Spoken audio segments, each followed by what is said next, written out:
Very good afternoon to all of you.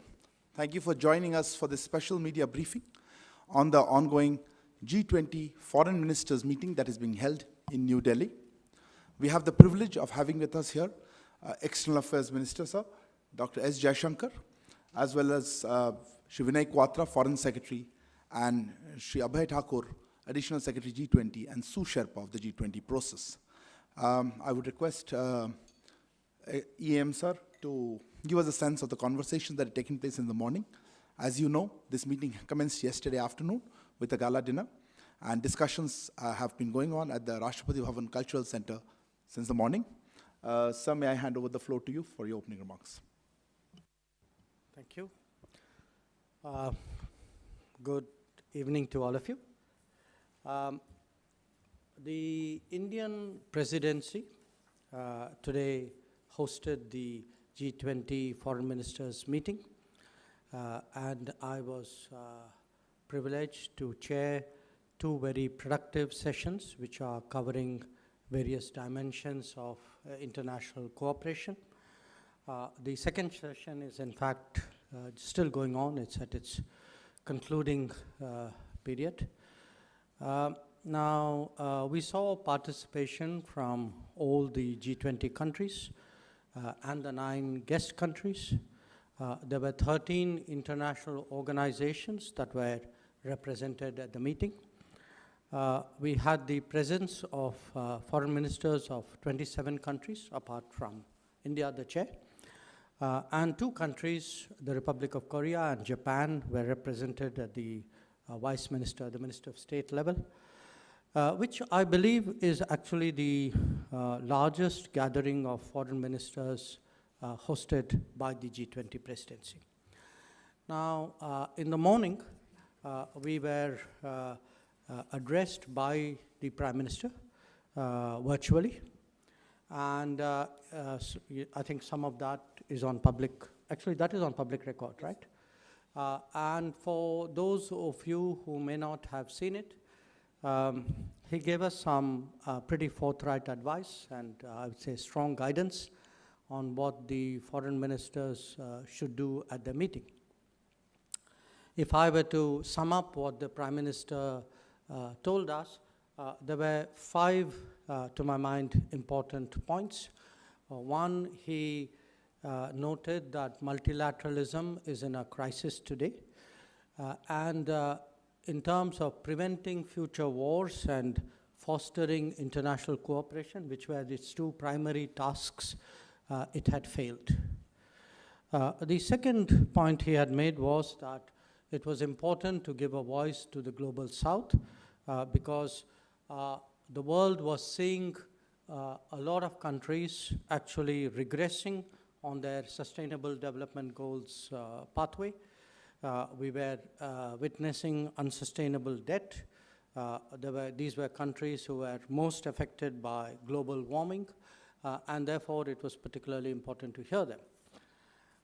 The third point he made was that the discussions, which we were just beginning at that time, he recognized that these discussions were affected by the geopolitical tensions of the day. But he asked us all as foreign ministers to remember that we had a responsibility for those who were not in the room. And therefore, he urged that we draw inspiration from India's civilizational ethos and focus not on what divides us, but on what unites us. He then spoke about the challenges that we should address, which included, of course, the impact of the pandemic, the lives lost in natural disasters, the breakdown of global supply chains, debt and financial crisis, challenges of resilience in healthcare systems, in infrastructure, in economies. And finally, he asked us as foreign ministers to trust in our collective wisdom and ability and to rise above our differences. So I mentioned this at some length because this was very much the spirit in which we approach the discussions today. Now, we had two sessions really of meetings, and the topics range from strengthening multilateralism, ensuring food and energy security, development cooperation, and the second session was on counterterrorism, global skill mapping, humanitarian assistance and disaster response, as well as women-led development. Now the G20 ministers, after the discussions today and the negotiations which preceded it, we have agreed to issue a common position where the G20 as a group has come together and arrived at a consensus on many important issues. So this has been adopted this afternoon as a chair's summary and outcome document. This would hold us in good stead as we move forward with other working group meetings of the presidency and, of course, in preparation for the summit which would take place in September. Now, what I'd like to do is really share some of the key takeaways from the outcome document and our discussions. These include, one, of course, the strong sentiment with G20 countries expressed on the need to strengthen multilateralism in the context of the dramatic changes in the global order. The G20 recognized in the context of the UN the essentiality of reforms and the need for reinvigorated multilateralism. Two, the important principles of international development cooperation, such as host country ownership, equal partnerships, tailoring such cooperation efforts with local needs. These were some aspects highlighted by the G20. They also touched upon the need for MDBs, the multilateral development banks, to mobilize additional financing and welcomed efforts to provide additional financing for sustainable development goals. The outcome document also stresses upon the need to have reliable food and fertilizer supply chains, as well as resilient and sustainable energy supply chains. In the context of global food and energy insecurity, this, we believe, is a very important message. I would also like to highlight that the foreign ministers unequivocally condemned terrorism in all forms and manifestations and recognized that all acts of terrorism are criminal and unjustifiable. They call for strengthening of efforts to deny safe havens to terrorist groups, freedom of operations, movement and recruitment, as well as financial, material, or political support. The G20 also reflected upon the threats arising from the misuse of new and emerging technologies and highlighted the importance of strengthening international cooperation in that regard. For the first time, the G20 foreign ministers considered and discussed the topic of counter-narcotics and called for inclusive and strong international cooperation in this regard. They also discussed the topic of global skills mapping, and this was in the context of the changing nature of work. They recognized that well-integrated, skilled workers benefit not only in their country of origin, but also the destination country where they may happen to be employed. The G20 also accepted the need to strengthen international cooperation in the field of humanitarian assistance and disaster risk reduction. This will be further discussed in the working group on this particular subject, which has been newly set up by the Indian Presidency. Now, as you all know, women-led development is one of the key priorities of the Indian Presidency, and it has been personally highlighted by the Prime Minister. After due deliberations on the G20 table, the foreign ministers affirmed the need to put gender equality and empowerment of women and girls, including their leadership, at the core of our efforts for inclusive recovery. Important discussions on global health were also held. The statement, the outcome document I'm talking about, highlights the need for strengthening key aspects of global health architecture, support for the pandemic fund, and continued political attention to global health. It stresses the need for implementing the One Health approach.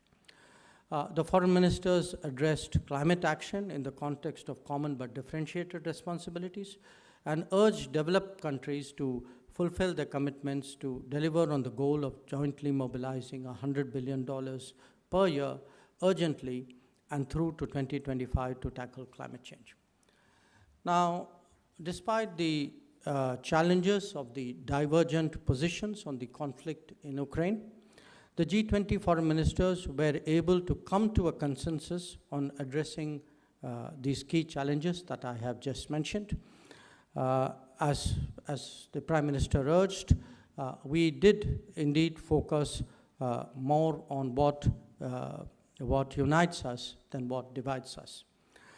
You would also see that it has been our endeavor to ensure that the voice of the Global South is heard on the G20 table, and that is why India had organized the Voice of the Global South Summit in January this year, in which I think 125 countries participated. So the agenda for the foreign ministers meeting, as well as the outcome document, has very clearly taken forward the priorities of the Global South. We are also particularly glad that to see so many of our friends and partners from the Global South on the table, because India, as President, had invited them. I would also like to point out that today's sessions commenced with a moment of silence to pay respect to those who lost their lives in the recent earthquakes in Turkey and Syria.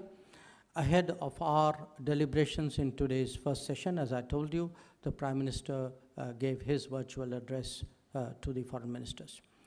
I would like to take this opportunity to express my appreciation to all G20 members, to all the participating delegations, obviously to our own team working on it, for the support which they have given to the priorities of the Presidency, for the efficient holding of today's meeting.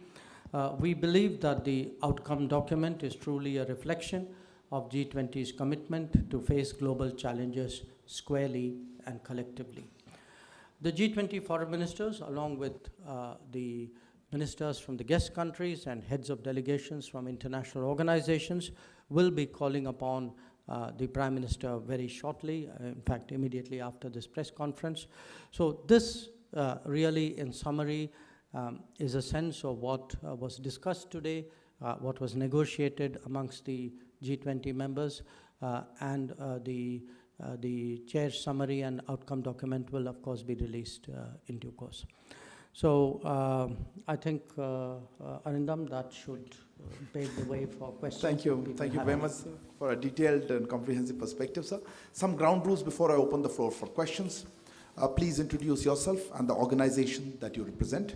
Please note, we will try to limit questions to one per organization outlet. We will also be grouping questions. And finally, we have a very hard cut on time, as Honorable Minister mentioned. He has to go somewhere, so please don't be disappointed. Let me start with a few hands here. 1 second. I saw the hand up there first. Sudhi, why don't you start? Sir, Shruti Ranjan from Bloomberg. So if you could give us an understanding as to why the foreign ministers could not come to a consensus. We know India was trying very hard to convince everybody, in fact China and Russia, to kind of agree on this. Where did the hurdle come up? If you could give us an understanding. Thank you.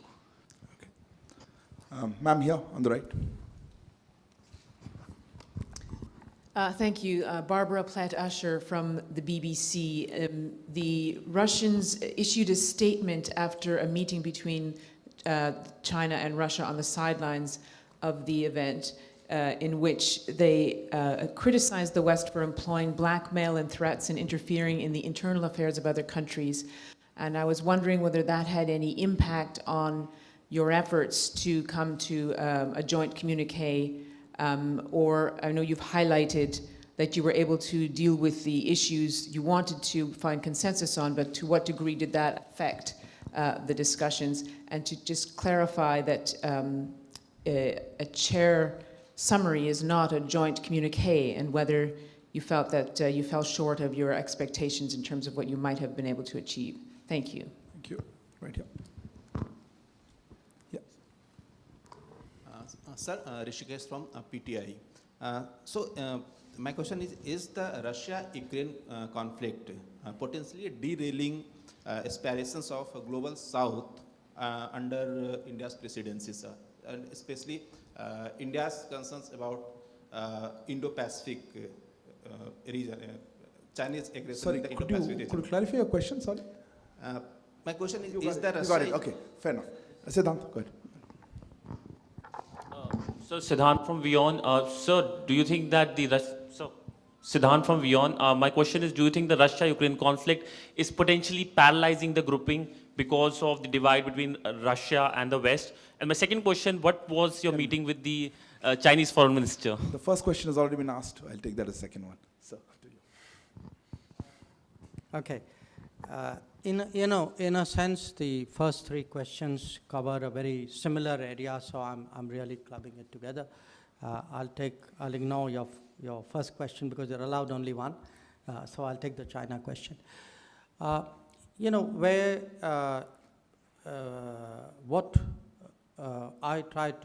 The picture which I was sharing with you was the G20 delegations, members, the negotiators, the ministers. We met, we discussed, the officials also obviously negotiated. Now, there were a very large number of issues on which there was agreement.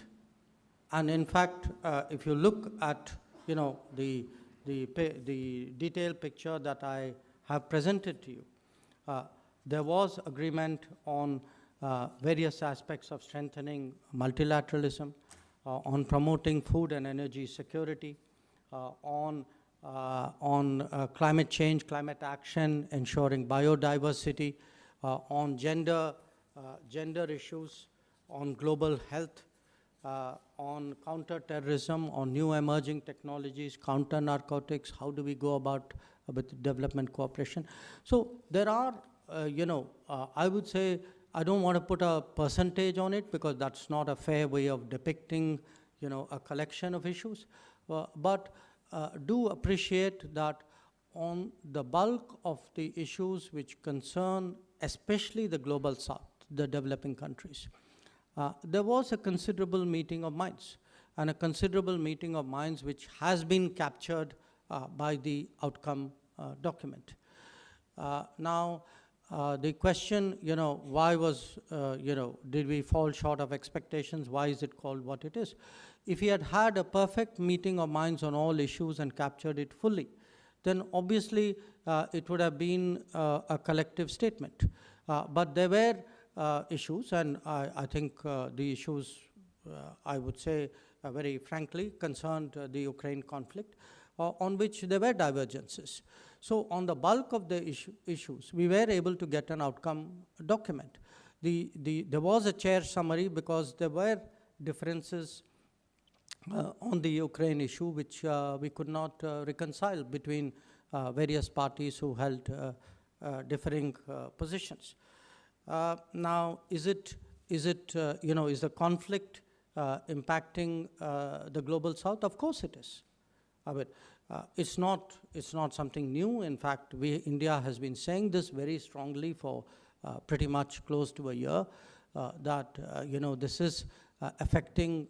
In fact, today in my own session, I actually used the word saying, for much of the global South, this is a make or break issue. That the costs of fuel, the cost of food, the cost of fertilizer, the availability of fertilizer, which means next year's food, these are all extremely pressing issues. And if you see some of the countries who were already struggling with debt, who were already impacted by the pandemic, for them, this conflict, the knock-on effects of this conflict coming on top of that, has been really, damaging is a very, very mild word. So it is a matter of very, very deep concern for us, which is why we have kept the focus in this meeting very much on the concerns of the global South. We feel these are the most vulnerable countries. It's not realistic, it's not credible to talk about the future of the global economy and the multilateral order if we are not able to really address and focus on the issues of those who are most in need. So that's been broadly the approach. So just to sum up, I would say in terms of the outcome document, which we will be putting out very, very shortly, you will see that, the bulk, there is, almost, I would say, 95% in terms of paragraph agreement. And it is just on 2 paragraphs that we were not able to get everybody on the same page or same para, as you might call it. On the China meeting, I met Minister Chingang on the sidelines of the conference this afternoon. It's our first meeting after he took over as foreign minister. So we spent, I don't know, maybe about 45 minutes talking to each other. And the bulk of our conversation, understandably, was about the current state of our relationship, which many of you have heard me describe as abnormal. And I think those were among the adjectives that I used in that meeting. We have, there are real problems in that relationship that need to be looked at, that need to be discussed very openly and candidly between us. That's what we sought to do today. We also had a brief discussion on what was happening in the G20 framework, but the thrust of the meeting was really on our bilateral relationship and the challenges in the bilateral relationship, especially that of peace and tranquility in the border areas. Sorry, let me take another round of questions, if you have, sir. Yeah, one more round. Okay. There, yes, please. No, there, please. Dr. Jaishankar, Mujib Mashal from the New York Times. Although the statement may have fallen short, as you said, because of divergent opinions, in the context of the role that India could play to bring the sides together on the Ukraine war, there are reports that Secretary Blinken and Sergei Lavrov may have met on the sidelines of G20. Are these the kind of positive efforts that did happen and India facilitate conversations like that to bridge the gap? Would you confirm that? One second. Akhilesh, go ahead. Akhilesh, yeah, microphone. Sir, I'm Akhilesh Suman from Sansad TV. You told about global skill mapping and related issue. What do you mean by that, and how it was discussed, and what is the outcome on this? I had one question there. Sorry, yeah, please, yeah. Yes, sir. No, not you, behind you. Good afternoon. I'm Emerson Lim from Central News Agency of Taiwan. As most countries are focusing on Russia-Ukraine conflict, Taiwan Strait is also another flash point in this region. So, is the Taiwan Strait issue discussed during the meeting, and is the G20 ministers, or at least the Quad ministers, taking steps to prevent the tensions from escalating? Thank you. Thank you. One more. Neeraj, last one. Sir, Neeraj हूँ news 18 India से। हमारा सवाल यह है कि अभी 2 बैठकें हुई G20 वित्त मंत्रियों की और विदेश मंत्रियों की बैठक में कोई ज्वाइंट स्टेटमेंट नहीं आ पाया। बाली घोषणा पत्र में भारत की भूमिका अहम थी। प्रधानमंत्री नरेंद्र मोदी के शब्दों को इस्तेमाल किया गया और भारत की कोशिश से वो हो सका था कि बाली डिक्लेरेशन जारी हो सका। अब आने वाले महीनों में क्या कोशिश होगी कि समिट में एक ज्वाइंट डिक्लेरेशन आ सके, सभी लोगों के बीच यूक्रेन मसले पर सहमति बन सके? Thank you, sir. Yeah. Thank you. Look, I wouldn't put it the way you put it, that the statement fell short. I mean, there are in diplomacy occasions when you are able to get 20 countries to agree on everything. There are occasions when you don't. So, for me, the primary objective of this meeting and of our presidency was really to highlight what were the key problems facing the global economy, especially the problems faced by the more vulnerable economies of the world. Now, if you, as I said, and when you look at the outcome document, you will see this for yourself. The bulk of the issues which are concerning developing countries, I think they were very satisfactorily addressed. I mean, it's not like we can give instantaneous solutions, but I think the thinking, the policy prescriptions, the commitments, the mindset were all absolutely on the right direction.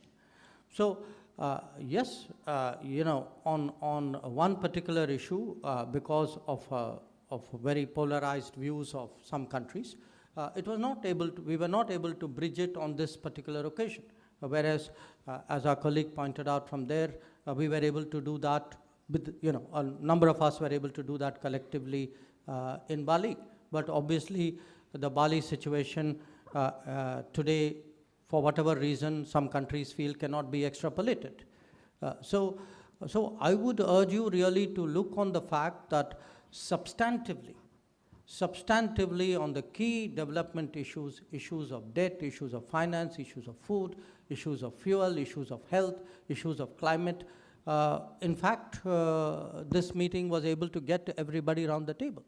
And as I said, this is no easy task given the state of polarization in the world.